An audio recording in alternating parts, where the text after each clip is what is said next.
All right, so our Case 85 XT skid steer here apparently has a little bit of a bead leak on this tire, and as you can tell, it's down to 23.9 psi out of the 65 it's supposed to be. So we'll see how long it takes this DeWalt inflator. It's got a freshly charged 4.0 battery on there, and we'll see how long it takes to fill it up.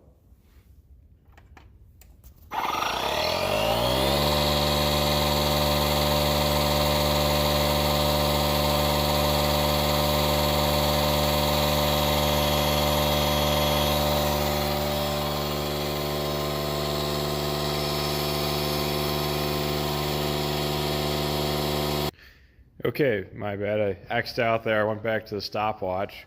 So that took this 20 volt max DeWalt inflator 20 minutes to fill up that tire, which actually kind of surprised me. I mean, I know this is probably a little more than what these are designed for. Oh, what is this? It's okay. It's a 12 6.5 tubeless skid steer tire. It's like a 12 ply, 14 ply, but yeah, that was a long time. I got to say, I'm actually a little disappointed. It's been doing pretty good. That Farmall C over there, it topped off both rears and both fronts, and it probably took me 5 minutes in total. But that's not going up anywhere near 65 psi. The fronts were 30, and then the rears I think I went to 14. So just a little bit of insight. If you're gonna buy this thing, use it on heavy equipment, your skid loaders and stuff. You better hope you don't have a continuous leak and you have to do this every morning, because that would get old pretty fast. On the bright side, it is a lot easier to carry around or leave in your truck than an air tank. It's fully charged, and once you use it, that's it. I'm still gonna hang on to it. It's nice for things like that Farmall C. It's a good 60. Actually, it's a good 80 feet away from the air compressor, so it would be a pain, reel out all of one line and then strain out another one and go over everything. It's worth the extra time. The good thing about this inflator is you set it and you can just walk away. I was loitering in the area, so I'd know exactly when it stopped to keep the time. But if that wasn't a concern to you, you could just take off and let it do its thing. I am kind of curious how many bars are left down here. I probably should unhook this. Let's see. Yeah, still says it has 2 bars, which I guess that's pretty good, because that means it's 1 bar gone is 75 to 100, so that means this thing's somewhere between 50 and 75. It might not even be a full third gone. I guess that's the downside of the 3 bar batteries. Who knows, if you have 1 bar left, that means you have somewhere between 0 and 50. But yeah, I mean, it does the job.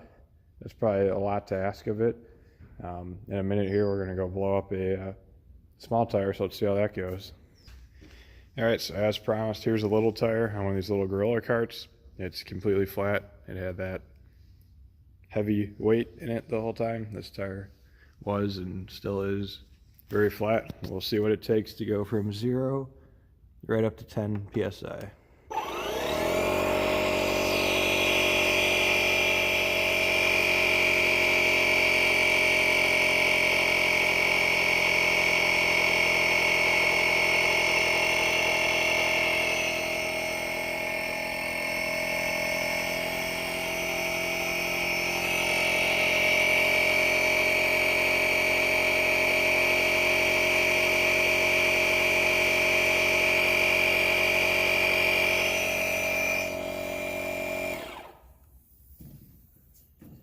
Oh no, this thing blew the tube. Oh, that's alright, we can get a new one of those. Alright, this one took 2 minutes and 50 seconds. So yeah, this thing really isn't the quickest. I mean, this is it's a little bigger than your normal Cub Cadet. This is a Super Cub Cadet, one of the diesel ones. Here's a can of brake cleaner for reference, for starting fluid. So it's a good sized tire, but I mean, it's still a garden tractor, granted a big one. Yeah, is that going to hold more air than your truck or whatever? Sure, but if you have a 3/4 ton truck and you're going to 80 psi, I think you're going to be waiting a while. And we might find that out pretty soon. But all right, cheers.